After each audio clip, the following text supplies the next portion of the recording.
எழுந்துருங்க, 2 பேரும் எழுந்துருங்க, வெளில போங்க, போங்க வெளியில. அடிங்க, யார் வீட்டுல யார தோத்துறது? சேச்சிக்கா பாயமுறா. அது இல்லக்கா, நான் இவ்வளவு நேரம் சேட்டன் கிட்ட பேசிட்டே இருந்தேன். என்னத்த பேசுன? கொஞ்சம் மேல பாருங்க. ஏன் சேட்டா நீங்க அடிக்கடி சோகத்துக்கு போயிருக்கீங்க? சேட்டா இது பாருங்க, உங்களோட சோகத்தை எல்லாம் அடிச்சு தோர்த்துங்க சேட்டா, ஹாப்பியா இருங்க. என் சோகமே வெளில உட்காந்துருக்குங்களா 2 அதுங்கதான். சாப்பிடா. உங்களோட சோகத்தை நான் மாட்டி தரேன், இப்ப வர. ஓ, சோகத்தை தோர்த்தணுமா?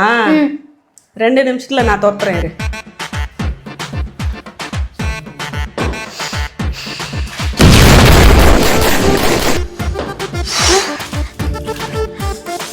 அக்கா, சேட்டன் எங்க? புதைச்சிட்டேன். சோகமே வராது.